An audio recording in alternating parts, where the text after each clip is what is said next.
म्हणजे माझ्या डोळ्यांनी त्यांचं स्टारडम, म्हणजे आईला प्रत्येक जण एक वात्सल्याचं रूप, प्रेमाचं रूप, आपल्या घरातली आई, आपली सगळ्यांची आई असं म्हणायचं, वाटायचं. पण बाबांचं stardom was beyond, next level. काय म्हणणार, कारण या चित्रपटसृष्टीमध्ये तब्बल 56 वर्ष संसार केला is a big thing in itself. त्यांच्या प्रत्येक श्वासामध्ये चित्रपटसृष्टी होती, नाटकसृष्टी होती आणि ते जगले तेवढ्यासाठी. आईच्या आयुष्यामध्ये प्रेम देण्यापलीकडे दुसरं काहीच नव्हतं. लोकांचं म्हणणं असं होतं ना तेव्हा की रमेश देवांनी खांद्यावर हात टाकला की समजायचं की तो माणूस खिशात गेला.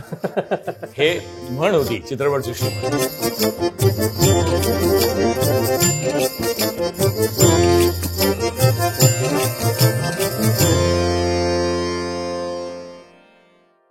नमस्कार रसिक प्रेक्षक हो. जाई काजळ निर्मित आणि स्मृतिगंध प्रस्तुत आभाळाची माणसं याचं हे पर्व दुसरं, अर्थात ज्योतीने तेजाची आरती.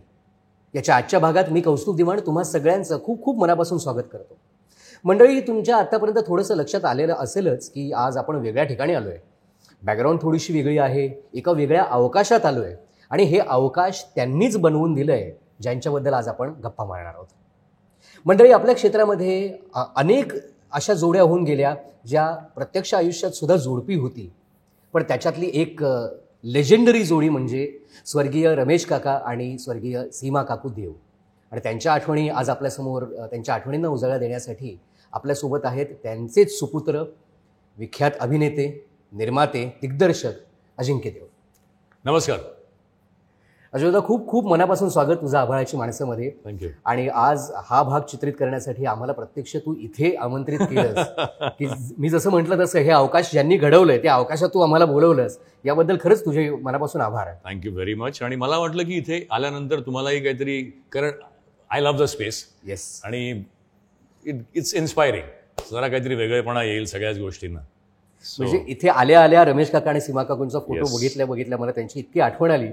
आणि ते आहेत, ॲब्सोल्युटली ते आहेत इथे, म्हणूनच तर इथेच करायचं होतं मला. आणि बेसिकली तू बाबांबरोबर काम केलेलं आहेस. So it was an important factor for us to do it here. Yes. So जसं मी म्हटलं की ह्या अवकाशात आल्यानंतर मला त्यांच्या अस्तित्वाची अजूनही जाणीव होतीच आहे. तू जेव्हा लहान होतास, म्हणजे ॲक्च्युली तुझा जन्म झाला तेव्हा त्यांचं करिअर छान टेक ऑफ केलेलं होतंच, दोघंही प्रख्यात झालेले होतेच.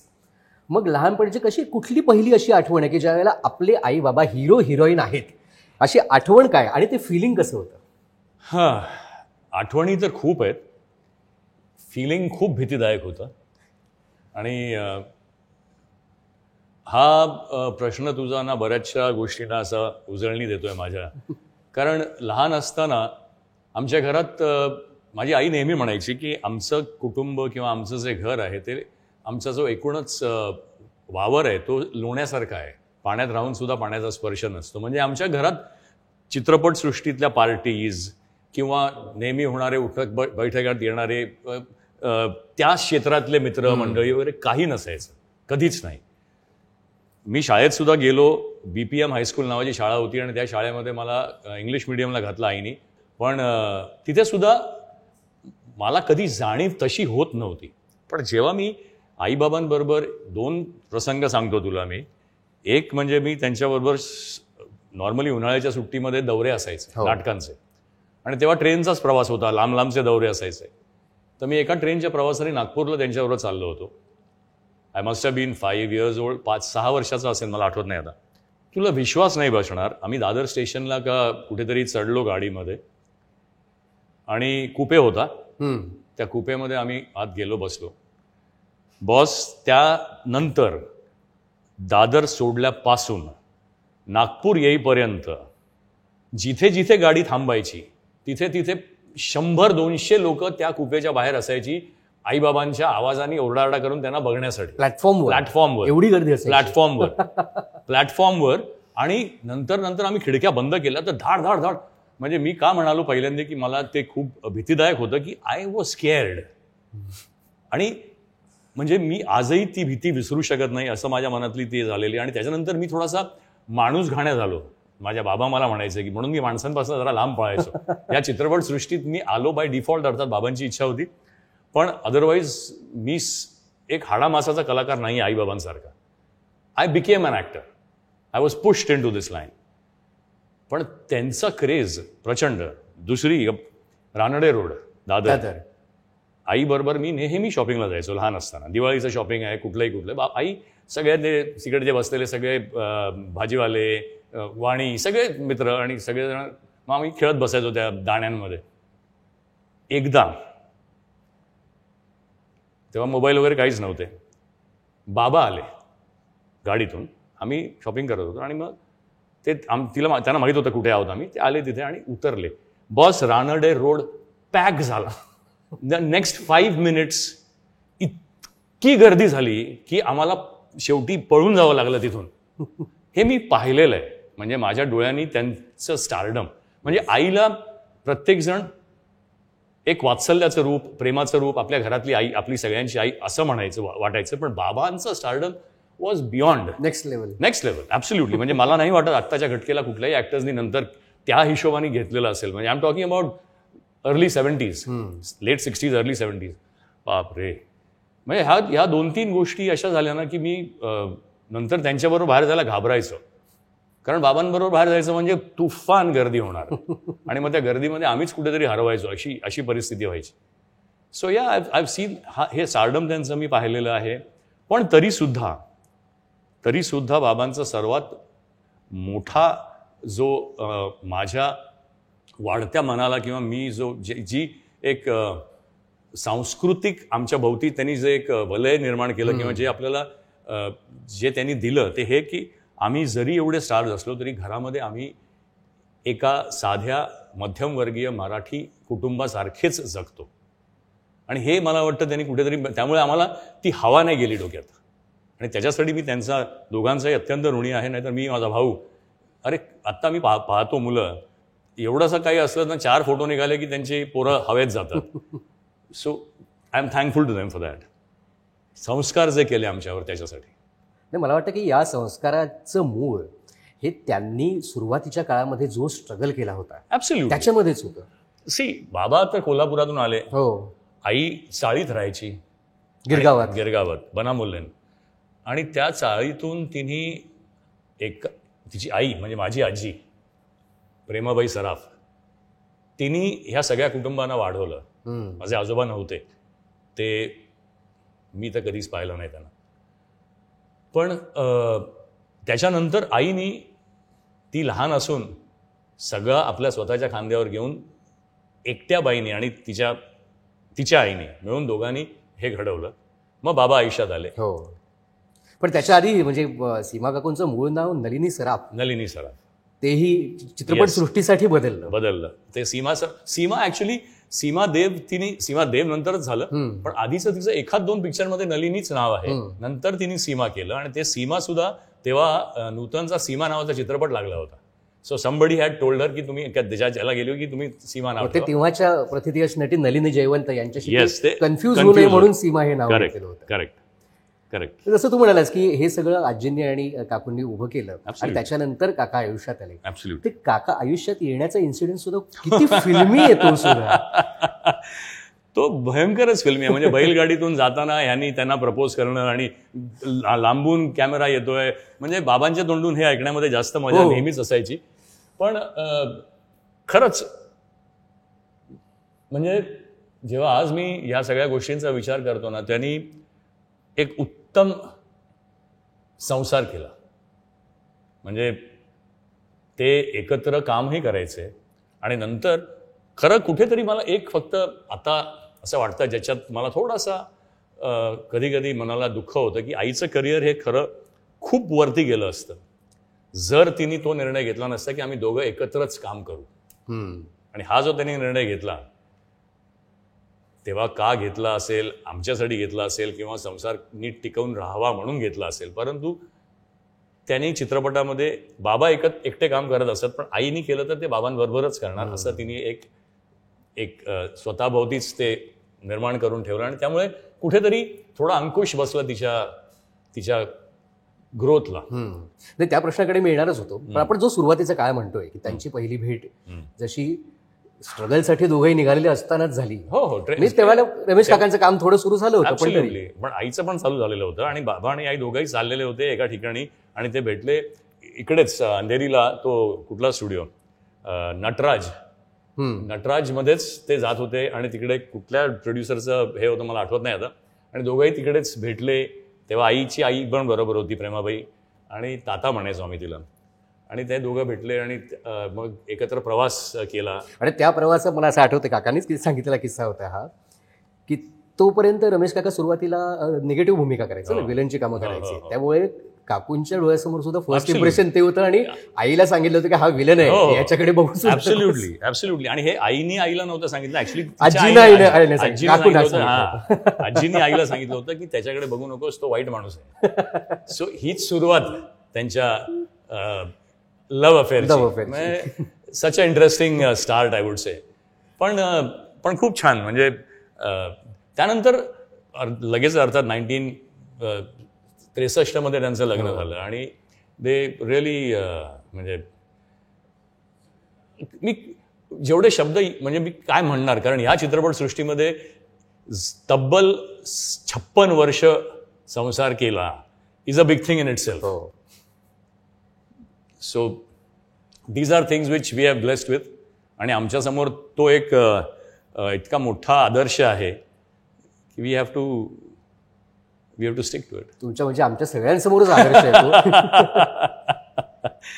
तू जसं म्हणालास की 63 साली त्यांचं लग्न झालं, तो लग्नाचाही एक मजेशीर किस्सा आहे की फोटोग्राफरच आला नाही. हो, कोल्हापूरला लग्न होतं आणि कोल्हापुरात फोटोग्राफरच आला नाही. त्याच्यानंतर आणि बाबांचं कुटुंब खूप मोठं होतं. म्हणजे त्यांची फॅमिली कोल्हापूरची खूपच मोठी फॅमिली होती, आणि बाबांचे वडील हे शाहू महाराजांच्या दरबारामध्ये वकील होते. सो त्यांनी, आणि ते म्हणजे आता बाबांकडनंच ऐकलेलं आहे की आमचं खरं आडनाव ठाकूर, असं बाबांनी कधीतरी मला सांगितलं असं आठवतं. अर्थात त्याची नोंद नाही आहे कुठे, पण देवासारखा आला असं शाहू महाराजांनी माझ्या आजोबांना म्हटलं, आणि तेव्हापासून ते देव झालं असं मी ऐकलेलं आहे.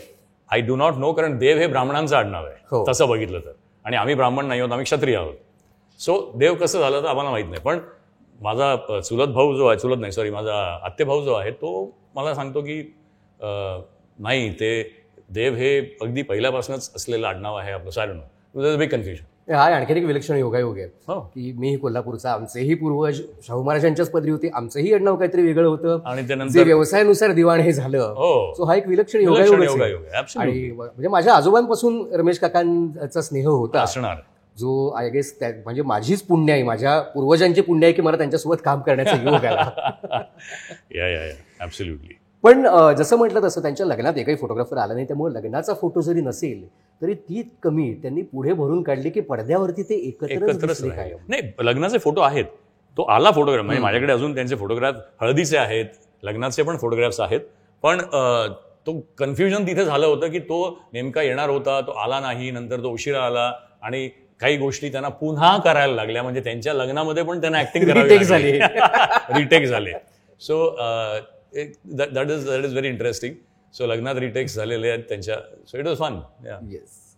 पण त्यांचं दोघांचंही आयुष्य, आणि काकांचं खास करून म्हणेल, he loved the grandeur, he loved the drama. त्यांना आवडायचं खूप. त्यांचं आयुष्य म्हणजे चित्रपटसृष्टी होती. त्यांच्या प्रत्येक श्वासामध्ये चित्रपटसृष्टी होती, नाटकसृष्टी होती, आणि ते जगले तेवढ्यासाठी. म्हणजे इव्हन 93 वयात ते गेले. आणि तारीख म्हणजे कसं असतं, माणूस दैवी माणूस जो असतो त्याची एक, ते जे ज्या दिवशी ते गेले ती जर तारीख तू पाहिलीस 02/02/2022 म्हणजे विलक्षण. आणि एक्झॅक्टली 11 का 12 वर्षांपूर्वी same date we are shifted to the new house. ज्या घरात ते गेले त्या घरात आम्ही 12 का 15 बाबांना गेले तेव्हा आम्ही 2002 मध्ये तिथे शिफ्ट झालो. 2 फेब्रुवारी 2002. आणि ही पास्ट अवे इन 2 फेब्रुवारी 2022. कसे योगायोग असतात आयुष्यात. म्हणजे हा एक ऐतिहासिकच योगायोग म्हणा. ऍब्सोल्युटली. 202/2002 आणि 202/2022. व्हॉट डू यू से. जे योगायोगात पण इतिहास आहे, आणि इतिहासावर तर काकांचं एक वेगळं प्रचंड प्रेम होतं. सर्जा म्हणजे सर्जा जेव्हा आम्ही केला तेव्हा ऐतिहासिक चित्रपट गायब झालेले होते. हो, एक भालजींचा काळ होता. हा, त्याच्यानंतर मध्यंतरीच्या काळात नव्हतं काहीच नव्हतं. आणि नंतर एक वेगळाच म्हणजे कौटुंबिक सिनेमा जास्त निघाला होता, तमाशा प्रधान सिनेमा जास्ती झाले होते. सर्जा करण्यामागे पण बाबांचं खूप मोठं धैर्य होतं. आणि तेव्हाच्या काळामध्ये सर्जाची बजेट जवळपास 30 ते 35 लाख रुपये खर्च केले होते इन 1985. आणि NFDCनी आम्हाला फायनान्स केला होता. तेव्हा बाबासाहेब पुरंदरे बाबांना म्हणालेही होते की हा खूप मोठा आहे, म्हणजे शिवधनुष्य आहे, तू पेलणार आहेस का? ते म्हणाले नाही, मला करायचंच आहे. आणि गंमत कशी झाली की मी सर्जात कसा आलो हेही एक गमतीदार गोष्ट आहे. किस्सा आहे. कारण शिवाजी पार्कला आमचं ऑफिस होतं. मला अजून आठवत आहे, शिवाजी पार्कच्या ऑफिसमध्ये मी बसलेलो होतो. गॅराज होतं एक असा. आणि मुलांना आणि मुलींना पेपरमध्ये ॲड दिली होती की नवीन हिरो हिरोईन पाहिजेत ऑडिशनसाठी. सदा सुंदर बिल्डिंगचं नाव होतं, शिवाजी पार्कच्या समोर. बॉस, त्या ऑफिसपासून ते स्काउट पेव्हिलियन पर्यंत लाईन गेली होती मुलांची. शेवटी पोलिसांना यावं लागलं होतं, एवढी परिस्थिती होती. आणि मग कोण आवडत म्हणजे तोही रिस्पॉन्स काकांच्या ग्लॅमरलाच. हा, आणि त्याशिवाय नवीन रोल आणि बाबा बनवत आहेत. आणि शेलारखिंड या कादंबरीवर आधारित सुपर. आणि मग इतक्या लोकांचे फोटोग्राफ्स, मग ते बॉडी बिल्डर्स, हे ते. आणि एक दिवस तेव्हा आम्ही ना रेकी करायचो. म्हणजे तेव्हा अर्थात त्याला रेकी म्हणत नसतात, आम्ही लोकेशन हंटिंग. रायगडावर गेलो होतो मी, दत्ता काका, राजदत्त, भालजी पेंढार, आपलं बाबासाहेब पुरंदरे आणि बाबा. आणि मी फिरत होतो, आम्ही तिकडे सगळीकडे वर. आणि बाबासाहेब पुरंदरे होते, त्यामुळे इतिहास आमच्या बरोबरच चाललेला होता. तिथे ते रात्री तिकडे जाऊन एक खूप छान किस्सा आहे. तिकडे 2 खोल्या होत्या, रेस्ट हाऊस होतं वर. आणि मी बाबा एके ठिकाणी झोपलो. आणि बाबा भालजी पेंढारकरांना म्हणाले, तुम्ही तिथे दत्ता काकांबरोबर झोपा. पुरंदरेला. हां, बाबासाहेब पुरंदरे आणि बाबा आणि मी आणि दत्ता काका. तर ते म्हणाले मला काही हरकत नाही आहे. दत्ता काका म्हणाले मी जरा घोरतो. ते म्हणाले मला काही हरकत नाही, मी एकदा झोपलो ना की मला काही हरकत नाही असं म्हणून ते गेले तिकडे आणि झोपले. मध्यरात्री कधीतरी उठलो मी जागा बाथरूमला जायला, तर बाबासाहेब बाहेर बसलेले होते. म्हटलं काय झालं? अरे तो घोरतो का काय करतो तो माणूस? मला 1 मिनिट झोप नाही लागली. म्हटलं एक काम करा, इथे झोपा. मी तिथे गेलो. दुसऱ्या दिवशी सकाळी बघितलं, मला म्हणाले हे किती घोरतात, हे तुम्ही कसं सहन करता? म्हटलं आता हे असं आहे, पण या अमेझिंग. तेव्हा त्यांना कुठेतरी असं वाटलं, ते म्हणाले अरे तू सगळीकडे कुठे शोधतोयस, तुझ्या घरातच सर्जा आहे, तू त्याला का नाही घेत? आणि मग ती बाबा म्हणाले की अरे मग करशील का? आय वॉज नॉट रेडी, कारण मी अमेरिकेला जाणार होतो फ्युचर स्टडीजसाठी. पण तेवढ्यात योगायोग परत तसेच घडतात. दत्ता काका आमच्या घरी नेहमी बसायचे स्क्रिप्टिंगसाठी जीवच्या. आणि मला ते एक दिवस त्यांची एक प्रोड्युसर होती मधुमालती ओबरॉय, ती आली. म्हणाले अजिंक्य तू आणि अर्चना जोगळेकर आम्ही फिल्म करतोय. म्हटलं मला काय? दत्ता काय म्हणाले नाही तुलाच करायचं, अर्धांगी. So अर्धांगी happen. अर्धांगीला मला बेस्ट अभिनेत्याचा अवॉर्ड मिळाला स्टेटचा. आणि मग काय, मग सर्जा धमाल. पण सर्जा वॉज फॅन्टॅस्टिक. सर्जाच.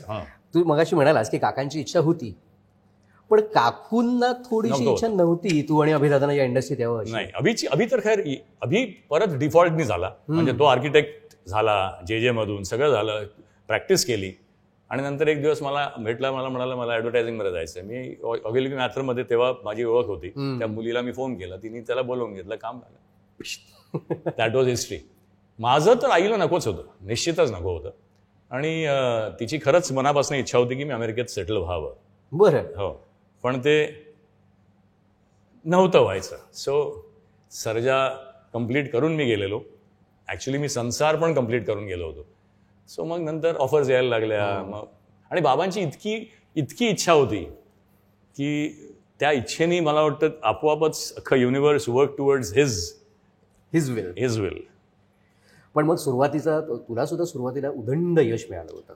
अर्धांगी असेल आणि माहेरची साडी, हो, सर्जा असेल, सगळे. ह्या यशानंतर काकूंची रिॲक्शन काय होती?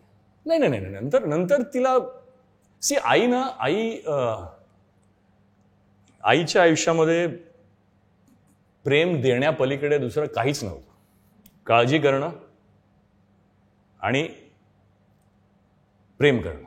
मुलांवर, तिच्या भावंडांवर, सगळ्यांचं तिनेच केलं. एका काळी आमच्या घरी, अख्खं मोठं घर होतं खूप, 30 लोक राहायची.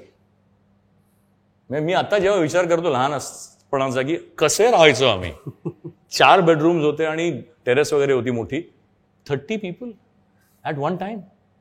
हाऊ आणि कसा चालायचा तो संसार आणि डोलारा. त्यावेळेला काही पर्सनल स्पेस काहीही नव्हतं वगैरे, आपल्या काही कन्सेप्ट नव्हतं त्यावेळेला. असे म्हणजे गाद्या घालून, आमची एक मोठी खोली होती, लांबट खोली अशीच, त्याच्यात गाद्या घालून झोपलेले असायचे. एक बेडरूम मध्ये मी, आई बाबा आणि अभि, एकीकडे मामा माझा, त्याची मुलं, एकीकडे मावशी, धमाल.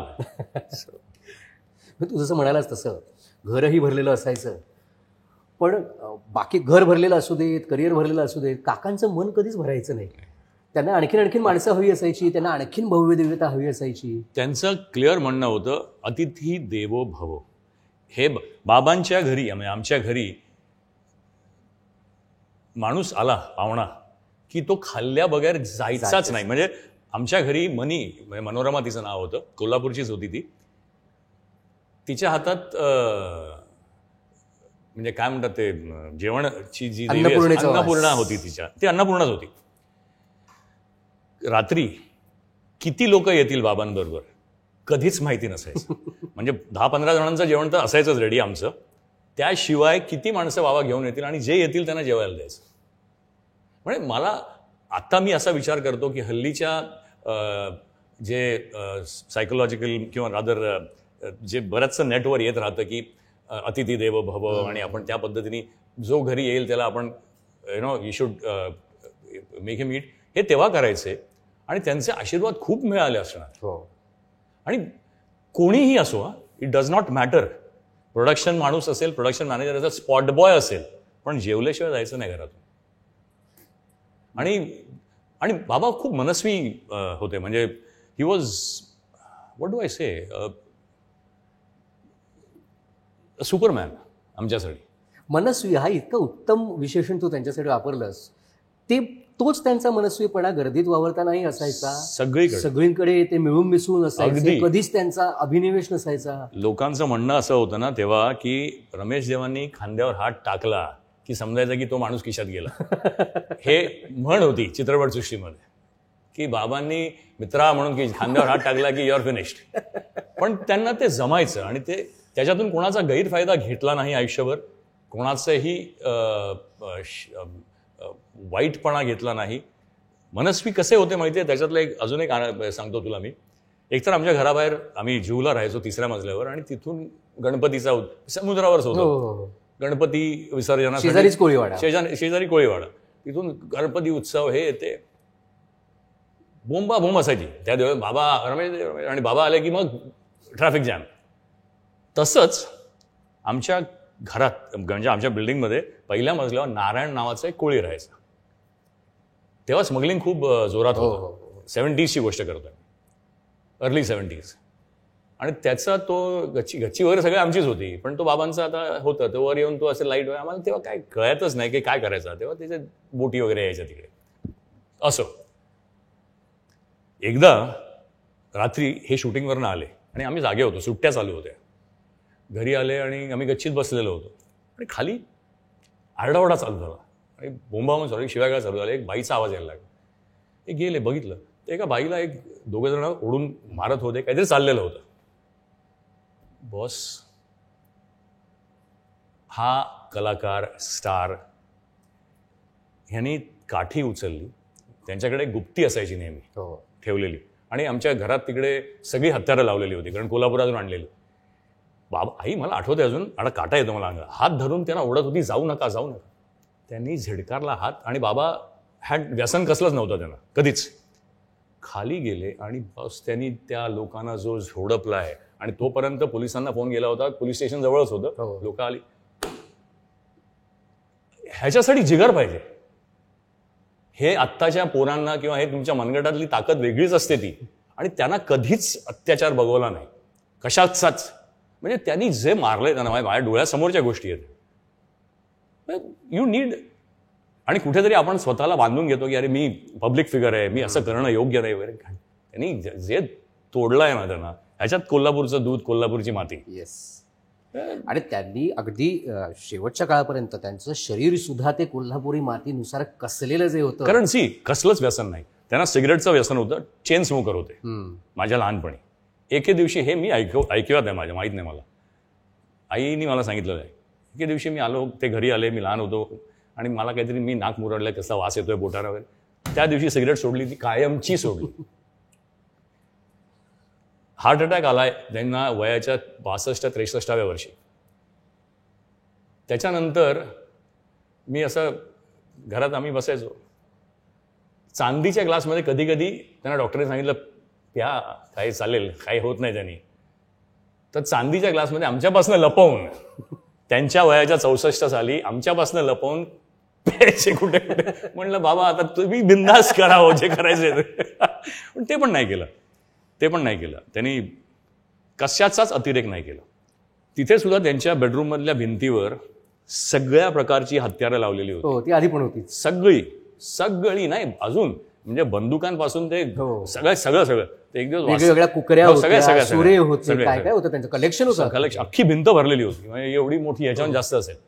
तर एक दिवस आमच्याकडे वास्तूवाला आला, तो झी ठेवूनच पडला ते बघून. म्हणाला अहो हे नाही ठेवत घरात, मारामाऱ्या होतील. बाबा म्हणाले हे आमचं, दिस इज आवर लेगसी.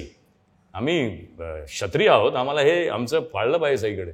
तरी बरं ते हत्तीची आणि मायाची डोकी नाही आणून लावली घरात. So he could have done that. नाही, त्यांच्या फिटनेसचे किस्से तर मी स्वतः बघितले. कारण सगळ्यावरच ताबा ना. हो. आणि व्यायाम रेग्युलर करायचे, वॉक करायचे. आणि तोंडावरचा ताबा हा सर्वात मोठा हे आहे हल्लीच्या घटकेला. म्हणून जेव्हा खायचे तेव्हा दाबून खायचे. मटण प्रचंड आवडायचं, प्रचंड. आणि ते सुद्धा तिखट, कोल्हापूरचं. पण नाही म्हटलं की मग नाहीच. विल पॉवर प्रचंड, म्हणून म्हटलं ना की प्रचंड मनस्वी माणूस होता. मग विल पॉवर मी ठरवलं ना, मग तोड, मी हा पिक्चर करणार. वासुदेव बळवंत फडके आम्ही सगळे अगेन्स्ट होतो. म्हटलं बाबा कोण बघ, त्यांना करणं करायचं होतं. हो, महाभारतातलं. आणि हे त्यांच्या मागे प्रचंड लागलेलं, किती वर्ष त्यांना करणं करायचं होतं. म्हटलं हो, करणं सोपं नाही आहे. It is a difficult thing, big, एवढ्या मोठ्या कॅनव्हस मला करायचं. वासुदेव बळवंत फडके अर्ध्या लोकांना माहिती नव्हते. हो, आद्य क्रांतिकारी आपल्या देशाचे, पण अर्ध्या लोकांना माहिती नव्हते. नाही, मला ते लोकांपर्यंत आणायचं आहे. मेड इट आणि केला छान. मग त्याच्यानंतरचा पण एक किस्सा आहे. शेमारूने ते पिक्चर विकत घेतला आमच्याकडून. आणि शेमारू म्हणाले की हिंदी में डब करते पिक्चर बहुत अच्छा लग रहा है. बट व्हॉइस ओव्हर होता त्याच्यात, जो विक्रम गोखलेंनी केलेला मराठीत. ते म्हणाले की बच्चन साहब को लाएंगे आप. बाबा म्हणाले डन, व्हेरी गुड. बाबा आणि आई गेले बच्चन साहेबांना भेटायला महबूब स्टुडिओला. अमिताभ बच्चन खूपच जवळचा होता त्यांच्या. त्यांनी लगेच सांगितलं येस डन, मी करतो. त्याच्यानंतर रोझी त्यांची सेक्रेटरी, ती टचमध्ये होती आमच्या. तर 2 दिवस त्यांनी सांगितले होते, त्या तारखा आम्ही बुकही केलं. ते नडियादवाल्यामध्येच तो डबिंग करायचा. आम्ही बुक केलं, पण त्याला अस्थमाचा अटॅक आला, तो नाही येऊ शकला. आठवडा झाला, 2 आठवडे झाले. मला वाटलं हा नाही येणार. 1-2 आठवड्यानंतर तिचा फोन आला, कल सुबह 5 बजे सर विल कम. 5 वाजता, आणि तो 5ला यायचा डबिंगला. 5 वाजता आम्ही सगळे नडियादवाला. बाबांना म्हटलं तुम्ही नका. नाही आम्ही येणार आहे, मी आहे. आम्ही सगळे उभे. बरोबर 5च्या ठोक्याला याची गाडी आत आली. आला, चलो करते हैं, मेरे पास 1-1.5-2 घंटा है, मैं करके निकल जाऊंगा. सो मी त्यांना सांगत होतो समजावून, आणि बाबा पण होतेच. केलं, डबिंग संपवलं, व्हॉइस ओव्हर झाला. बाबांना म्हणाला ये मराठी फिल्म मैंने ऐसी देखी नहीं है, क्या मैं देख सकता हूँ पूरी फिल्म. तो 2 तास बसला थिएटरमध्ये, अख्खी चित्रपट पाहिला आणि म्हणाला की फैंटास्टिक, आई लव्ड इट. इतना अच्छा सिनेमा बनता है मराठी में, मुझे नहीं पता था. आई एम फ्लॉर्ड, इतना आपने खर्चा किया Ramesh ji. So you know that is the kind of person my father was. Superb. अशी माणसं होणे नाही. म्हणजे त्यांच्या फिटनेसचे तर कित्येक किस्से मी याची डोळा बघितलेले आहेत. माझं वय त्यावेळेला 20-21 वर्ष असेल, आणि आम्ही जी सिरियल करत होतो स्टार प्रवाहासाठी, तुझं आणि माझं घर श्रीमंताचं, त्याच्यात माझे आजोबा होते, ते मी नातू होतो. जमिनीवरती खाली पंगत बसलेली आहे, आणि कट म्हटल्यानंतर आम्ही उठताना जे एकमेकांना हात पकडून, हात टेकून असे उठत होतो, कारण ठाण मांडून बसलं असायचं ना मास्टर अख्खे होईपर्यंत. मग उठताना पायात तोपर्यंत गोळ्या आलेल्या असायच्या, मुंग्या आलेल्या असायच्या. तसे तरुण, मी तर अगदीच लहान होतो. ऑब्विसली. पण त्यावेळेला जे काकांनी फक्त एकदाच नजर टाकली होती, हात ठेवून काय उठतोयस, हात न टेकवता उठता यायला पाहिजे. आणि त्यांनी त्या वयात, आता तेव्हा तरी त्यांचं वय 80च्या आसपास तरी नक्कीच होतं. 70 प्लस तर नक्कीच होते. त्यावेळेला त्यांनी हात न टेकवता उठून जे दाखवलं होतं आम्हाला, आम्ही सगळे अवाक झालो होतो. आणि एकदा नाही, 10 वेळा त्यांनी ते करून दाखवलं. आणि त्याच सिरियलच्या दरम्यान आणखी म्हणजे पुढच्या वेळेला जेव्हा त्यांना परत एक छोटासा अटॅक आला होता आणि त्यांची अँजिओप्लास्टी वगैरे झाली होती, अँजिओप्लास्टी झाल्याच्या पुढच्या आठवड्यामध्ये हा माणूस आमच्यासोबत नाईट शिफ्ट करायला रात्री थंडीत फिल्म सिटीच्या मंदिरासारख्या लोकेशनमध्ये, नोव्हेंबर डिसेंबरच्या थंडीमध्ये, आणि त्यावर्षी थंडी होती, कुठलीही तक्रार न करता, म्हणजे मला थोडीशी रेस्ट हवी आहे किंवा मला थोडं आत बसू दे असं नाही. रात्री 2चा आउट टाईम आहे, 7ची शिफ्ट लागली आहे, 7 ते 2 त्यांनी त्यांचं काम इतकं चोख केलेलं होतं. पण ही माणसंच, मी म्हणतो ना तुला, की ते हाडामासाचे कलाकार. हाडामासाचे कलाकार म्हणजे त्यांना त्याच्या पलीकडे जाऊन, आता काय 10 धंदे आम्ही करतो आणि त्याच्यातून कामही करतो, ऍक्टिंग सुद्धा करतो, असं झालेलं आहे. पण ते केवळ चित्रपटसृष्टी, नाटकसृष्टीसाठीच अख्खा आयुष्य त्यांनी ओतलेलं होतं. याच्यावरून अजून एक किस्सा सांगतो. त्यांच्याच समकालीन एक, म्हणजे बाबांचा तर सगळ्यांनाच माहिती आहे, प्राणसाहेब.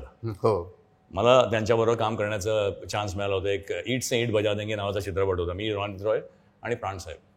मी का तुला सांगतोय की ही माणसं कशी होती, तर आम्ही फिल्मिस्तान स्टुडिओला शूटिंग करत होतो. मी आणि रॉनेत हिरो, शम्मी कपूर साहेब, प्राण साहेब सगळे होते.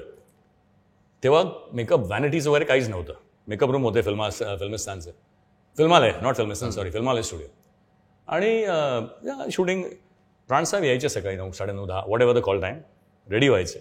आणि तेव्हा AC फ्लोअर्स पण नव्हते. फ्लोअरवर येऊन शूटिंग बसायचं. लंच झाला, लंचला जाऊन आले, परत येऊन बसले. बस मी 2 दिवस पाहिलं, 3 दिवस पाहिलं. यांचा शॉट कधी कधी दुपारी यायचा, कधी दुपारनंतर यायचा, तरी बसलेले असायचे सेटवर. तर एकदा मी विचारलं त्यांना, सर आप रूम में क्यों नहीं बैठते? सर नहीं, मैं यहाँ आया हूँ तो आई वॉन्ट टू सी, मेरे जो को आर्टिस्ट हैं वो क्या करते हैं, वो किस तरह से काम करते हैं, so I can improvise my work end act accordingly. मतलब क्या बात है सर. ही सेज मैं कभी नहीं जाता हूँ. लंच ब्रेक दिया डायरेक्टर ने, आई गो इनसाइड. 6 बजे पॅकअप हुआ, मैं निकल जातो. त्याच्यावरचा अजून एक किस्सा. एक दिवस 6चा 7 झालं, तर हे बसलेले होते माझ्या बाजूला आणि मी चांगली गट्टी, रमेश देवांचा मुलगा, सीमा देवांचा मुलगा, so he was very close to me. तर बाजूला बसले माझ्या इथे, आय एम नॉट जोकिंग. घड्याळ बघतायत सारखे, इंतजार कर रही होगी. 1-2-3दा मी ऐकलं. म्हटलं सर कौन, मतलब भाभी जी कौन? अरे नहीं, मेरी ब्लैक लेबल की बोतल. मैं उसको 7 बजे हाथ नहीं लगाता हूं तो नाराज हो जाती है. क्या बात आहे. आता ह्याला मनस्वी मळा म्हणतात. रे जे काही करायचं ते बिंदास आणि छाती ठोक करायचं. आणि त्यासाठी दिवसभर काम करून मग संध्याकाळी जो काही श्रमपरिहार असेल तो हक्कानं कमवायचा. दॅट्स द जनरेशन जे आता होणे नाही. Amazing experience. म्हणजे व्हॉट डू आय से. काकूंनी तर एक 5 दशकांचा काळ पडद्यावरती गाजवला. हो. त्यांच्या दोघांच्या अभिनय शैलीमध्ये खूप छान फरक होता. रादर दोघांची ही अभिनय शैली एकमेकांना पूरक होती असं मला कायम वाटतं. बाबा अभिनय करायचे, आई जगायची. हा फरक होता. अगदी बरोबर आहे. म्हणजे ज्याला मेलोड्रामा म्हणतात ते बाबा करायचे, आणि ज्याला सटल ऍक्टिंग जी आत्ताची स्टाईल आहे ते तेव्हापासून आई करत आली. तिने कधीच मेलोड्रामा केला नाही. पण बाबांनी एक स्टाईल निर्माण केली. त्यांचे बोलण्याची स्टाईल, त्यांची बसण्याची स्टाईल, त्यांनी एक स्टाईल होती. आणि he was a stylised actor. Yes. म्हणजे आपण नेहमी म्हणतो की नट म्हणून त्यांना, ही जे मी आता तुला हे म्हटलं, त्यांना मराठीतला प्राण म्हणायचं. हो. मी आता जी तुला कंपॅरिझन दिली ती तेवढ्यासाठी दिली की यांना मराठीतला प्राण म्हणायचे.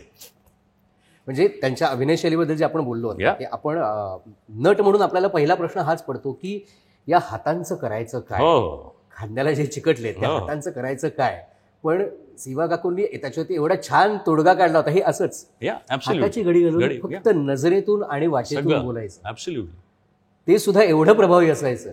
प्रचंड. म्हणूनच त्या दोघांना पडद्यावर एकत्र बघताना एक वेगळाच बॅलन्स होता त्यांच्या दोघांमध्ये. ऍब्सोल्युटली. मग तसा बॅलन्स त्यांच्या संसारात कशा प्रकारे होता. संसारामध्ये त्यांचा तो बॅलन्स, त्यांनी तो बॅलन्स गाठला. तो नव्हता.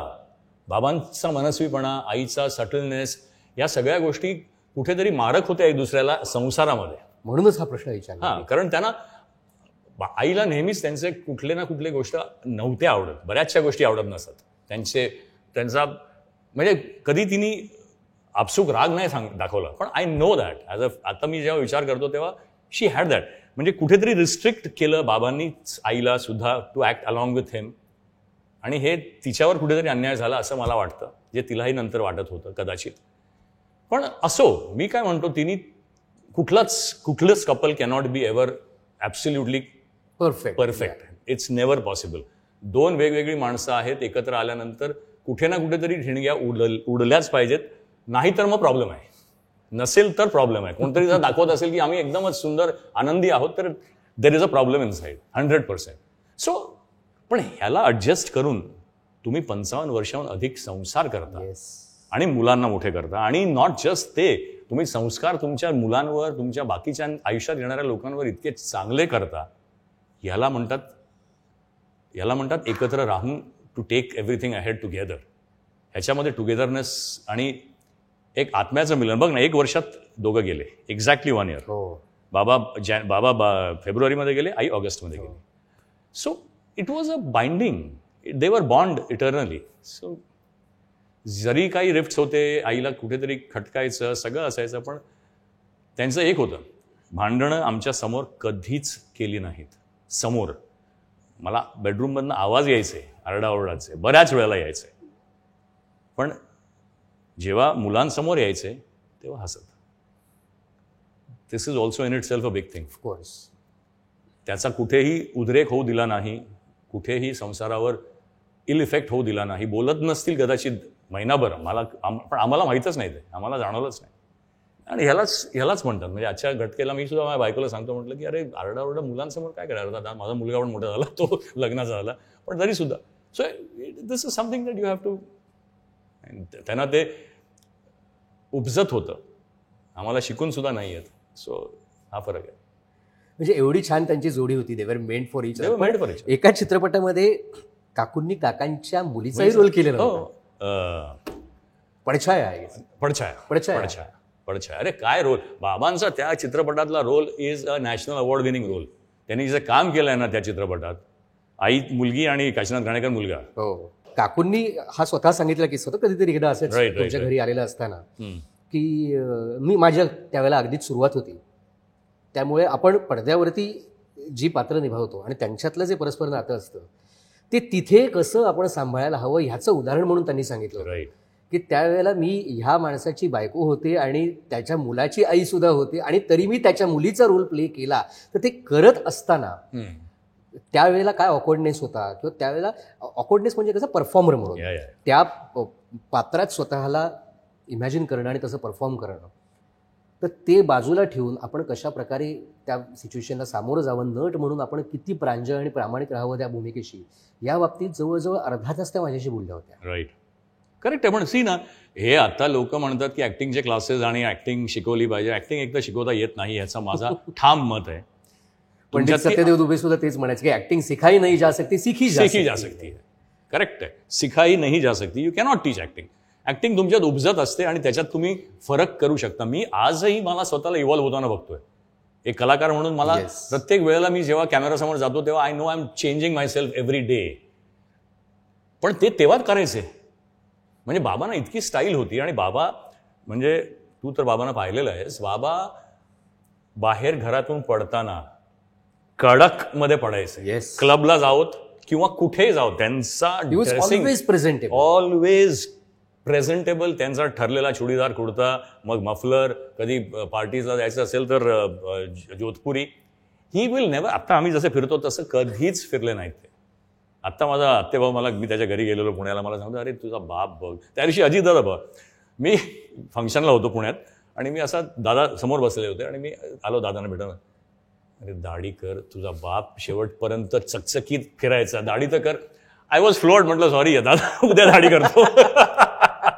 सो ही त्यांच्याबद्दलची प्रतिमा आहे. मला एक स्टेटमेंट आज करायला आवडेल की रमेश काकांना पडद्यावर बघणं जेवढं छान होतं ना, त्याच्यापेक्षा आपण काही लोक की ज्यांना तो प्रत्यक्ष अनुभव मिळाला, त्यांना पडद्यावर बघण्यापेक्षा ते जेव्हा स्वतःला आरशात बघायचे ते जे आरशातलं प्रतिबिंब आणि त्या तिथे समोर उभ्या असलेल्या रमेश काकांच्या चेहऱ्यावरचं स्वतःबद्दलचं कौतुक, किती म्हणजे स्वतःवर प्रेम करावं हे ते Yes. केवढं जगले. करेक्ट. आणि स्वतःवर त्यांनी प्रचंड प्रेम केलं आणि त्याच्यामध्ये कुठेतरी आईवर करणं राहून गेलं थोडंसं, असं मी म्हणेन. ही खंत आईला पण होती. त्यांनी स्वतःवर प्रचंड प्रेम, सगळ्याच बाबतीत. He loved himself. He loved himself. आणि अर्थात कुठे आमच्यावर कमी केलं नाही, परंतु संसारामध्ये ते कुठेतरी, since you had asked me this question, मी I am coming to that. पण अदरवाईज बाबांना आणि ते प्रतिबिंब त्यांचं इतकं प्रेक्षणीय होतं की anybody would want to keep looking at him. Yes. Even at the age of 92 तो माणूस असा सफेद तुकतुकीत आणि चालत, ते जर मी तुला सांगतो, ही वुड हॅव क्रॉस्ड 100 जर ते पडले नसते कोविडमध्ये आणि त्यांचं हिप रिप्लेसमेंट झाली नसते आणि त्याच्यामुळे त्यांच्या मोबिलिटीवर फरक पडला आणि असिस्टेड लिव्हिंग झालं, तिथे तो माणूस खचला. अदरवाईज बाबा वुड हॅव कम्प्लिटेड 100. येस. 101%. म्हणजे आज आपण बोलतोय तेव्हा बाबा असते, पण जे नियतीच्या समोर आपण काही करू शकत नाही. कोविडमध्ये ते पडले होते तेव्हाच, म्हणजे त्याच्याच नंतर मी चौकशीसाठी जेव्हा फोन केला होता, सहज चौकशी करायला, त्यावेळेला म्हटलं काय काका, लोक कोविडनं आजारी पडतायत आणि तुम्ही स्वतःहून पडलात. त्यावेळेला ते म्हणाले की मला जर कोणी काही केलं तर मीच करणार आहे, मला संपवणारा अजूनही जन्माला आलेला नाहीये, हे त्यांनी तेव्हा मला सांगितलेलं होतं फोनवरती. दुर्दैवानं त्याच्यानंतर आमची भेट कधी होऊ शकली नाही. पण या सगळ्यामध्ये एक महत्त्वाची गोष्ट मला ही सुद्धा वाटते की काकांनी स्वतःवर अगदी निस्सीम प्रेम केलं, पण ते कधीच नार्सिसिझमच्याकडे गेलं नाही, बिकॉज ते प्रेम निखळ प्रेम होतं. He was never obsessed. Absolutely never never Never never. obsessed. He was not fedora. Yes. आणि त्यांच्या समोर जर दुसरं कोणी उभं असेल तर तोही सुंदर दिसावा, त्याचंही Yeah. काम चांगलं व्हावं, यासाठी सुद्धा ते करायचेच. प्रचंड आपुलकीनं प्रयत्न करायचे. Absolutely absolutely. त्यांच्यामध्ये तो म्हणजे ऑब्सेशन स्वतःबद्दलचं, केवळ स्वतःबद्दल, केवळ मी आणि मीच हे नव्हतंच. It was about in general everybody should be good, everybody should look good. त्यांना माझ्या आईनी खूप सुंदर ड्रेस केलेलं प्रचंड आवडायचं. प्रचंड म्हणजे त्यांना, अरे बाबा प्रत्येक वाढदिवसाला आईच्या, मला आठवत आहे, जितकं वय असेल तितक्या वयाच्या आयदर वस्तू, म्हणजे जर 30 वर्षाची ती असेल तेव्हा, तर 30 वस्तू किंवा 30,000 रुपये त्या मल्टिपल्समध्ये तिला गिफ्ट द्यायचे. आणि ते सुद्धा कुठे कुठे रात्री लपवून ठेवायचे आणि ते मग शोधायची. मग ती, this was romance. Yes. This is romance. हे आम्ही नाही केलं. म्हणजे तरी तो शेवटपर्यंत जिवंत ठेवला. अगदी शेवटपर्यंत. लास्ट म्हणजे आईला अल्झायमर्स झाला. का झाला त्यालाच माहिती. परंतु तरीसुद्धा नंतर it was very difficult to stay with her, कारण ती मग भयंकर रागवायची कधी कधी आणि चिडायची. आणि बाबांना तेव्हा नंतर ते पडलेले होते, त्यामुळे तिचं ते मल्टिप्लाय होत होतं. So she had to stay with my brother. मग ती अभिकडे गेली. तिला काहीच कळत नव्हतं. पण बाबा म्हणजे बॉस 55 वर्षाहून अधिक एकत्र काढल्यानंतर शेवटची 3 वर्ष बाबा एकटे त्या रूममध्ये राहायचे. इमॅजिन म्हणजे आम्हाला ते आज विचार करताना त्रास होतोय, पण it is not a joke. आणि त्यांना दरवेळेला वेळ मिळाला की जायचं तिला बघून. शी हॅड फॉरगॉटन. अनबिलिव्हेबल. म्हणजे अगदी त्याच बाबतीत, म्हणजे जो आमचा शेवटचा कॉल झाला होता माझा आणि काकांचा, तेव्हाही मला ही गोष्ट माहिती नव्हती काकून अल्झायमर्स झाल्याची, पण माझ्या आजीला सुद्धा अल्झायमर्स होता, त्यामुळे मला ती परिस्थिती माहिती आहे. घरच्यांची मनस्थिती कशी होती ह्याच्यातून मी सुद्धा गेलेलो होतो, मी जवळून बघितलं होतं. आणि त्यावेळेला काकांनी मला हे सांगितलं होतं. मी सहज त्यांची चौकशी केली तर ते म्हणाले मला संपवणारा अजून जन्माला आलेला नाही वगैरे नेहमीप्रमाणे. आणि नंतर काकू कशा आहेत असं विचारल्यानंतर एक पॉज गेला होता. आणि त्याच्यानंतर जे तरी कापऱ्या आवाजात म्हणाले होते, जे तू मगाशी उल्लेख केलास की कदाचित स्वतःवरच्या प्रेमामध्ये असताना काकूंकडं थोडं दुर्लक्ष झालं असेल, याची जाणीव त्यांना झालेली होती. आणि काका मला म्हणाले होते की कधीकधी माझ्या कामाच्या धवडग्यामध्ये किंवा बाकीच्या सगळ्या गोष्टींमध्ये तिचा विसर पडायचा ना, त्याची शिक्षा आज मिळाली आहे मला, आज ती मला विसरली, असं ते तेव्हा मला म्हणाले होते. आणि ते आता आठवण अंगावर काटा येतं. पण खरंच तू म्हणतोस तसं ते शेवटची 3 वर्ष त्यांनी खरंच कशी काढली असतील. आणि त्याच्यात सुद्धा कधीही कुरकुर नाही, कधीच नाही.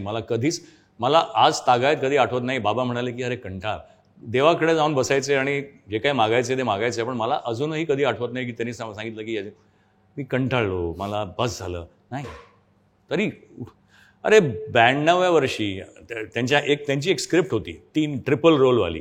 त्यांना ती सारखी करायची होती. 92व्या वर्षी, म्हणजे 1.5 वर्ष बिफोर ही पास्ट अवे, हे कुठेतरी जाऊन आले. तेव्हा ही वॉज रोमिंग अराउंड, म्हणजे पडायच्या आधीची गोष्ट. आणि संध्याकाळी मग मला म्हणाले, मी शाहरुखला भेटून आलो. म्हटलं अरे नाही, मी त्याला स्क्रिप्ट ऐकवली आणि त्याला खूप आवडली, तो करणार. म्हटलं शाहरुख खान कुठे करणार, पण जाऊन आला हा माणूस त्यांच्याकडे. त्याच्या घरी जाऊन तो म्हणाला की खूप बरं वाटलं, त्याला अख्खी स्क्रिप्ट ऐकवली. त्यांनी 2 तास माझ्याबरोबर घालवले. हा मनस्वीपणा, हे प्रेम कलेकडे, आणि ही काहीतरी करण्याची शेवटपर्यंतची इच्छा. आणि माणूस जिथे माणसाची हे संपलं ना की आता काय करणार, मला काही करायचं नाही, खलास, you finished. You hang your boots, the day you hang your boots, you are finished. त्यामुळे सकाळी उठून काम असो नसो, चपला बूट घाला आणि बाहेर पडा. काम निर्माण होतं आणि निर्माण करा. You can't say that I am done. हा शब्द त्यांच्या मनात किंवा त्यांच्या डिक्शनरीमध्येच नव्हताच कधी. म्हणजे त्यांनी एवढी वर्ष चित्रपटसृष्टी गाजवली, आयुष्य तर फिल्मी जगलेच, पण त्यांचं पहिलं प्रेम कायम नाटक होतं, हे ते नेहमी म्हणायचे. पण नाटक, अरे बाबांच्या नाटकातले अगेन खूप किस्से आहेत, कारण मी दौरे खूप केले त्यांच्याबरोबर. सांग ना, काही किस्से सांग ना. नाही, अरे नाटकामध्ये मला वाटतं लेक लाडकी ह्या घरची का लग्नाची बेडी, त्यांचा एक, अरे त्यांच्या एंट्रीवर काशीनाथ घाणेकर, डॉक्टर घाणेकरांना ते आरडाओरडा करत यायचे आणि टाळ्या पडायच्या. बाबांच्या एंट्रीवर टाळ्या मी इतक्या पाहिलेल्या आहेत, माय गॉड, अमेझिंग. म्हणजे त्यांच्या वाक्यांवर, त्यांच्या येण्यावर, त्यांच्या, अरे कमाल. आणि तो माणूस असा वेगळाच व्हायचा ऑडियन्समध्ये, आणि ऑडियन्सच्या टाळ्या वगैरे मिळाल्यानंतर त्यांच्यामधला जो कलाकार आहे तो वेगळ्याच लेवलला जायचा. So I have seen. आणि कमाल रे, कमाल. म्हणजे इवन झापाच्या थिएटरपासून सगळी नाटकं केली. मग त्याच तेव्हा बालगंधर्वमध्ये नाटकं व्हायची पुण्याला. आणि काही आपले कलाकार रात्री, कारण जेवणाची वेळच नसायची, 2-2:30 पर्यंत जेवणं व्हायची नाटक संपल्यानंतर. तर बालगंधर्वमध्ये मग बऱ्याच मान्यवर कलाकार, सगळ्यांचे कोणाबद्दल काही बोलणं नाही, परंतु तेव्हाचा तो पायंडा होता एक. मग मारामाऱ्या आणि काहीतरी फेकाफेक आणि असं सगळं व्हायचं तिकडे. बाबा सगळ्यांना सांभाळून सगळं ठेवून कारण त्यांचा कशाची संबंध नसायचा, सगळ्यांना आटपून. मग एके वेळेला तर बालगंधर्वांनी जेवण बंद केलं होतं लोकांसाठी. पण या माणसांनी ते सगळं, डिफरंट कपल हे दोघं. आय एम ब्लेस्ड, मी, माझा भाऊ, आमची मुलं आणि त्यांच्या सानिध्यात आलेली सगळी माणसं खरोखरच ब्लेस्ड आहोत. म्हणजे खरंच देवाचा आशीर्वादच म्हटला पाहिजे. ॲब्सोल्युटली, 100%. म्हणजे म्हणूनच ना आमच्या पुण्यामध्ये जे फार्म हाऊस आहे त्याला आम्ही देवघरच नाव दिलेलं आहे. सो ते तसंच आहे, आणि त्याची जी सँक्टिटी आहे ती आम्ही पाळतोय, आणि ती आमच्या मुलांनीही पाळावी अशी आमची इच्छा आहे. पण अर्थात ते आमच्या हातात नाही. तू फार्म हाऊसचाच उल्लेख केलास. तू मगाशी जसं म्हणालास तसं काका कायम ऍक्टिव्ह असायचं. रोज उठल्यानंतर काही ना काहीतरी काम आपल्या हाताला हवं, आणि याची व्यवस्था ते स्वतः करून ठेवायचं आधीपासून. फार्म हाऊसला स्वतः भाजीच्या मळ्यात काम करणं असू दे, ॲब्सोल्युटली. ते त्यांनी मुंबईच्या घरात छोट्या प्रमाणात केलेलं होतं. मुंबईच्या घरामधल्या बाजूच्या प्लॉटवर खाऱ्या पाण्यात ऊस लावलेला त्या माणसाने, आणि ऊस उगवला. आणि आम्ही ऊसाचा रस प्यायलेलो आहोत खाऱ्या पाण्यात उगवलेल्या ऊसात. व्हॉट डू यू से. त्यांच्या हातालाच ते ग्रीन टच होता, आणि त्यांना आयुष्यभर ती खंत होती. आमचं जवळपास 70-80 एकराचं फार्म होतं कळंब्याला, कोल्हापुरात. ते गेलं सगळं, जे काय झालं ते झालं, पण त्यांना ती नेहमीच खंत होती. ही ऑलवेज मिस्ड इट. पण म्हणून ते गप्प बसले नाही. घरात खाली गार्डन मिळालं, खाली बसायचे, जागा मिळाली तिथे पालकपासून टोमॅटो पासून सगळं लावलेलं, आणि करायचे, शेती करायची. आमच्या फार्म हाऊसवर जाऊन बसायचे, तिथे पण शेती करायची, जे मिळेल त्यांना करायचं. पण हे सगळं उभं करत असताना आणि दुसरी गोष्ट की झेप घ्यायची हिंमत पाहिजे. तू त्या एका सामाजिक घटनेबद्दल सांगितली, तशी स्वतःच्या आयुष्यात सुद्धा झेप घेण्याची जिगर पाहिजे. कारण मला हे खूप जणांकडून ऐकून आहे, वाचून आहे की त्या काळात ज्या वेळेला खरंच दादर किंवा फार बांद्र्याची सीमा मराठी कलाकार ओलांडत नसत, त्यावेळेला थेट जुहू सारख्या ठिकाणी घर घेऊन एक क्लेम करणं की मराठी माणूस इथे पोहोचलाय आणि पोहोचू शकतो. आणि त्याशिवाय फक्त मुंबई, पुणे, कोल्हापूरपर्यंत मर्यादित न राहता मद्रासपर्यंत पोहोचणं, तिथे जाऊन काम करणं, तर हे सुद्धा वेगळं धाडस होतं त्यांचं. धाडसच होतं. हा धाडसीच माणूस होता. धाडसी म्हणजे प्रचंड धाडस. म्हणजे ते सामाजिक पद्धत तर मी तुला सांगितलीच, पण एखादी गोष्ट करायची ना, मग कुठेही घुसायचं, मग कोणाच्याही ऑफिसमध्ये कुठेही. त्यांना एक तर त्यांना कोणी थांबवणारं नव्हतं. महाराष्ट्रातला कुठल्याही CM पासून ते कोणीही असलो तरी बरं बाबासाठी तो दार उघडं असायचं. आणि त्यांच्यावर प्रेमच केलं लोकांनी खूप. म्हणजे आदर केलाच आणि त्याशिवाय प्रेम खूप केलं. त्यामुळे शासकीय कामं असोत किंवा मग घरी बसून नाही राहायचं, कामं करायचं. मग डॉक्युमेंटरी चालू केल्या, मध्ये मग फिल्म्स बंद होत्या तर डॉक्युमेंटरी चालू केल्या. मग चिल्ड्रन्स फिल्म सोसायटीवर ते चेअरमन होते, मग त्यांनी चिल्ड्रन्स फिल्म सोसायटीमध्ये कामं चालू केली. मग बसल्या बसल्या करमत नव्हतं तर आमचे 4-5 16mm फिल्म्स होते, त्या दाखवायला सुरुवात केल्या शाळांमध्ये. ते शाळेत जाऊन आले, शाळेतून परमिशन घेऊन आले. गरज नव्हती, मला करायचं, मला इथे बसून राहायचं नाही. चला मुलं कमवत आहेत, सगळं झालं म्हणून मी पाय वर करून बसायचं नाही, जमणार. आणि म्हणून ते शेवटपर्यंत बुद्धी तल्लक होती. गेले त्या दिवसापर्यंत ही रिमेंबर्ड एव्हरीथिंग आणि प्रत्येक गोष्ट ची नोंद होती. आईने ते सोडलं, आईने काम सोडलं, आई घरात गुंतली आणि लोकांवर प्रचंड प्रेम आणि काळजी, आणि त्याच्यामुळे आईला अल्झायमर झाला असेल असं आम्हाला वाटतं. अर्थात तिच्या आईला पण होता. So whether it is hereditary or it माहीत नाही मला, पण बोलायला आपण आता असं म्हणतोय की काकूंनी काम खरंच लवकर थांबवलं. मग नंतर जेव्हा जेताची संकल्पना आली त्यावेळेला काकूंना तो माझा हट्ट होता. मला पिक्चर बनवायचा होता आईबाबांना घेऊन, आणि हा जेताचा सब्जेक्ट माझा. अगदी खूप वर्षांपासून मी तो जोपासलेला होता आणि मला हा आईबाबांना घेऊनच करायचा होता. तेव्हा मला अजूनही आठवत आहे की सुलोचना दिदी आणि कांचन जेव्हा प्रीमियर झाला जेताचा ॲट इरॉस तो आलेलाच, तेव्हा ते मला म्हणाले होते, काय तुझ्या बापांना आणि आईला हिरो हिरोईन केलंस तू या वयात? म्हटलं तेच करायचं होतं मला, आणि I am so happy that I did it. पण आईनी रिलक्टंटली केलं, पण आई बाबा एकत्र होते आणि त्याच्यानंतर थोडा थोडा तिचा कॉन्फिडन्स पण कमी होत गेला. मग ती एकटी काम करणं, एकट्या तिला ते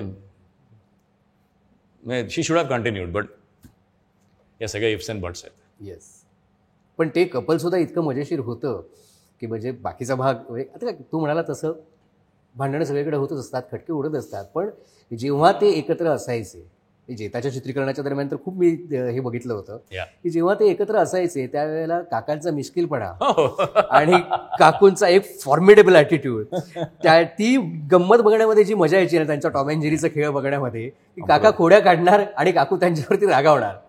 तेच ते रोमॅन्स त्यांनी जिवंत ठेवला त्यांच्याकडून कायम. म्हणजे मी त्यावेळेला त्यांना सेटवरती म्हटलं होतं की उद्या पुढे जाऊन जर मी कधी निर्माता किंवा दिग्दर्शक झालो आणि पु ल देशपांडेंचं पेस्तनजी जर करायचं म्हटलं तर म्हटलं तुम्ही आमचे पेस्तन काका आणि पेस्तन काकू आहात, की ते पेस्तन काका जसे सतत काकूच्या खोड्या काढणारे आणि काकू सतत त्यांच्यावरती लुटुपुटूचा रागतो, म्हणजे काही रुसणं थोडक्यात. खरंच इट इज, आज विचार केला की जाणवतं की खरंच त्यांनी रोमॅन्स अलाइव्ह ठेवला. त्यांनी आपल्याकडनं ज्या काही तारुण्यात चुका झाल्या असतील त्या वार्धक्यामध्ये सांभाळण्याचा प्रयत्न केला. जे लोक नाही करत, जे लोक हात वर करून बसतात, जे डिप्रेशनमध्ये जातात. बाबांना डिप्रेशन हे चा डी माहीत नव्हता, कारण नव्हतंच तेव्हा, या सगळ्या गोष्टींना वेळच नव्हता. आणि डिप्रेशन कधी येतं? जेव्हा तुमच्याकडे वेळ खूप असतो. खाली दिमाग शैतान का घर. खाली दिमाग शैतान का घर. वेळ नका ठेवू. म्हणजे I will tell everybody, don't time, वेळ स्वतःला देऊच नका. उठल्यानंतर गेट आउट ऑफ बेड आणि गेट गोईंग. काय दिवस आहे मलाही माहीत नसतं. बऱ्याच वेळेला आपलं फील्डच अशी आहे की दररोज शूटिंग होईलच असं नसतं, परंतु कीप डुईंग इट. म्हणून आम्ही हा सुद्धा जो आमचा हा त्यांच्या आशीर्वादानेच वाढलेला सगळा आमचा जो काही प्रसार आहे, पण तो आम्ही वाढवत ठेवला. आता आमची मुलं येतील, ती करत असतील. आता आर्या पण डायरेक्ट करतोय, अभिनयाचा युग जॉईन होईल. पण we want to be doing it till the last end. शेवटच्या घटकेपर्यंत बाबा जसे गेले तसंच आम्हाला जायचं. लास्ट दिवशी 4 दिवस आधी जाऊन भाईंदरला शूटिंग करून आले होते. 4 का 5 दिवस आधी. स्वस्थ बसणं त्यांच्या स्वभावातच नव्हतं. म्हणजे आम्ही सेटवरती सुद्धा बसले असायच होते. त्यावेळेला मी नुकताच गिटार वाजवायला शिकलो होतो, जुजबी गिटार. म्हणजे काय कुठेतरी कॅम्पफायर भोवती वाजवण्या एवढी जेवढी येते तेवढीच, पण तीच आमच्या दिग्दर्शकांनी उचलली आणि माझ्या कॅरेक्टरच्या हातात ती गिटार देऊन टाकली. त्यामुळे माझं पात्र जे होतं मोहित देशमुख हे त्या सिरियलमध्ये गिटार वाजवतच असायचं सतत. आणि काय म्हणजे त्यांच्या मनात आलं असेल काय माहिती नाही, मेकरच्या मनात आलं. पण माझी आणि आजोबांची ही जोडी दर आठवड्याला एकतरी सीन असा व्हायचा प्रत्यक्षात, म्हणजे एक गोष्टीमध्ये एक तरी सीन असा व्हायचा की ज्यावेळेला आजोबा काहीतरी नातवाला छान उपदेश देतात आणि म्हणतात की ते सगळं सोड, कार ते तुझं तुंतून आणि वाजव. आणि हे त्यांचं वाक्य खरं तर मेकअप रूममध्ये पण बऱ्याच वेळेला असायचं की बाकी सगळे सीनला गेलेत, काका शेजारी एकटे बसलेत, मी शेजारी एकटा बसले रूममध्ये, तर रॉय काका, रॉय त्यांचा सारथी, येस, रॉय काका हळूच न करून विचारायचा काय करतो, काका बोलवत आहे ते तुंतून घेऊन ये. मग काकांसोबत जाऊन बसायचं आणि त्यांचीच गाणी त्यांना ऐकवायची, सुरतेचे छेडिता वगैरे. आणि ते तिथे मेकअप रूममध्ये माझ्या एकट्याच आरशासमोर उभं राहून स्वतःला आरशात बघत मनमुराद नाचायचे. त्यांना प्रचंड हौस होती. म्हणजे काही गोष्टी जमल्या नाहीत माणसाला की त्यांना त्याची खूप हौस असते. तसं बाबांना डान्स कधी जमला नाही, पण म्हणून त्या डान्सवर प्रचंड प्रेम होतं. म्हणजे ते रावसाहेब फुलांचा जसा आहे की दिलरुबाशी कधी त्यांना वश झाला नाही, पण त्यांना ती प्रचंड हौस होती. तसाच हा कॅरेक्टर आहे आमचा. बाबा तसेच होते, पण प्रचंड प्रेम केलं नाचावर, डान्सवर, कुठल्याही आर्टिस्टिक फॉर्मवर त्यांनी दिलखुलासपणे प्रेम केलं. हेवे दावे नाही ठेवले स्वतःच्या मनात कुठलाच, की अरे कुठल्याही कार्यक्रमाला बोलवलं की पोचायचं. He use to go make it a point. आम्ही यांच्याकडे जायचं नाही, त्यांच्याकडे, अरे का नाही, चला आपण कलाकार आहोत, जायला पाहिजे समोर, उभं राहायला पाहिजे तिकडे जाऊन. लोकांत नाही राहिलो तर लोक विसरतील. आणि याचबरोबर आपण स्वतःवर जेवढं प्रेम करतो तेवढंच इतरांचं कौतुकही केलं पाहिजे. त्याच्यातच मोठेपणा असतो, त्याच्यात तुमचा खरा मोठेपणा त्याच्यातच आहे. तुम्ही स्वतःवर प्रेम सगळेच करतात टू अ सर्टन एक्सटेंट, पण त्याच बरोबर तुम्ही दुसऱ्यांच्या चांगल्या गोष्टींना तेवढंच उचलून धरणं, हे म्हणजे माझे वडील आणि देवानंद यांच्यामध्ये खूप साम्य होतं. मी देवसाहेबांना पण भेटलो, मी त्यांच्या एक चित्रपटात कामही केलं होतं, अर्थात ते नंतर वेगळा स्टोरी आहे. पण बाबांनी बऱ्याच लेवलपर्यंत त्यांना मनात ठेवून जगले असतील असं मला वाटतं. सतत काहीतरी केलं पाहिजे, वी हॅव टू वर्क, थांबायचं नाही. तेच देवसाहेबांचं पण होतं की I don't want to stop hoping that things will happen, I will make it happen. Dev Anand आणि रमेश काका हे खरंच सर्वार्थानं एव्हरग्रीन व्यक्तिमत्व. Absolutely, absolutely. आणि ही अशी एक जोडी तू इतक्या वर्षानंतर जेताच्या निमित्तानं परत आणलीस, हट्टानं परत आणलीस. आणि माझंच खूप मोठं सुदैव आहे की मला त्याचा एक भाग होता आलं. पण तू परत ह्या विषयाकडे येतो की काकूंनी अजून काम करायला हवं होतं असं सगळ्यांनाच वाटतं, आपल्या सगळ्यांना वाटतं. जस्ट टू इमॅजिन कुठला एखादा ड्रीम रोल ज्या रोलमध्ये काकूंना बघायला आवडलं असतं. आणखी आईला ममता करायचं होतं. ओके. तिला ममतामधली सुचित्रा सेनची जो रोल आहे तो तिला करायचा होता तिच्या तारुण्यामध्ये, in that period of it. आणि नंतर तिला नेहमी फेडोरा करायचा होता. Fedora was what? फेडोरा म्हणजे एका खूप मोठ्या हिरोईनचा, ती स्वतःला आरशात बघते आणि तिला स्वतःचं जे वय झाल्यानंतर झालेलं आहे ते बघवत नाही, आणि then she creates another girl to look like her as her look alike आणि presents it to the audience. पण ती नसते, आणि तिला आयुष्यभर ती खंत होती की मी म्हातारी अशी होऊ कशी शकते. So that was fedora. आणि it's a very very classic. तू बघ हे पिक्चर, प्रत्येक कला जोपासणाऱ्या माणसाने बघितलं पाहिजे. ते आईने पाहिलेलं होतं आणि तिला तो रोल करायचा होता. आम्ही तिच्या हयातीत तो आणून नाही शकलो, परंतु बघू कधीतरी नेक्स्ट लाईफ. नक्कीच हे नेक्स्ट लाईफमध्ये सुद्धा असेच योगायोग पुन्हा जुळून येऊ देत, आणि असंच नवीन नवीन काम आणखीन आपल्या हातून होत राहू देत, त्यांच्याही हातून होत राहू देत. आणि जो ऋणानुबंध त्यांच्यासोबत माझा जुळलेला होता, तुमच्यासोबत होता, तुम्हाला तर प्रत्यक्ष तो आशीर्वादच मिळाला होता त्यांच्यासोबत राहण्याचा, तो पुन्हा जन्मोनजन्म मिळत राहू देत हीच नटराजाच्या चरणी प्रार्थना करतो. आणि आजची मुलाखत संपवताना फक्त एवढंच म्हणतो की रमेश काकांची आठवण आजही तितकीच येते जेवढी त्यांच्यासोबत काम करताना ते जिवंत असायचे. संपवण्याच्या आधी मला आणखीन एक प्रेक्षकांना खास करून सांगायची गोष्ट आहे की how full of life that person was, की ते गेल्यानंतर सुद्धा त्यांच्या श्रद्धांजलीची जी सभा झालेली होती, जनरली लोक शोकसभा करतात. We celebrated his life. Yes. आणि ते आम्ही ठरवून केलं. म्हणजे बाबांना आम्ही रडत बसलेलो कधीच आवडलं नसतं. ते ज्या पद्धतीने जगले आम्हाला त्याच पद्धतीने त्यांना पुन्हा जगवायचं होतं त्यांच्या गेल्यानंतर सुद्धा. So we decided to call it a celebration of my father's life, not mourning, and it will never be mourning. And we celebrated. We all celebrated. आणि इतक्या त्यांना आयुष्यभर लोकांना छान छान खायला घालायला आवडायचं. We had hundreds of people who came in it and it was such a beautiful occasion. आणि तू होतास त्या कार्यक्रमाला हरे राम हरे कृष्णामध्ये. आणि त्या दिवशी इतके लोक एकत्र भेटले होते. येस. आणि एकमेकांची ओळख हा एक कॉमन धागा निघेल हे कुणाच्याही ध्यानी मनी नव्हतं. कित्येक नवीन ओळखी तिथे झाल्या, कित्येक जुन्या ओळखी तिथे नव्यानं भेटी घडल्या. आणि खरोखर तो म्हणजे एक हरिरामा हरे कृष्ण सारखा व्हेन्यू असल्यामुळे तो एक देवाचा दरबार होताच. हा एक दुसऱ्या देवाचा दरबार. सेम हॉलमध्ये त्यांच्या लग्नाचा 50वा वाढदिवस आम्ही साजरा केला होता आणि तेव्हा त्यांचं पुन्हा लग्न केलं होतं. I don't know whether you are there for that. तेव्हा त्यांच्या 50व्या लग्नाच्या वाढदिवसाला मी आईबाबांचं लग्न पुन्हा केलं. मी काय म्हणतो, मी आणि भावानी, आणि आम्ही एकत्र ऍक्च्युली कन्यादान पुन्हा केलं आईचं. So that was a place, that was a venue. ही अशी ही एक अत्यंत फिल्मी म्हटलं तरी चालेल, पण फिल्मी असून सुद्धा रियालिटीचा टच न सोडणारी अशी एक अत्यंत सुंदर जोडी रमेश काका आणि सीमा काकू. त्यांच्या इतक्या छान आठवणी अजूदादा तू आज आमच्यासमोर सांगितल्यास, एवढ्या मनमोकळेपणानं प्रांजळपणानं काही काही गोष्टी सांगितल्यास. आणि अजूदादा एक महत्त्वाची गोष्ट म्हणजे या सगळ्या आठवणींना उजाळा देण्यासाठी आज तू आम्हाला इथे आमंत्रित केलंस.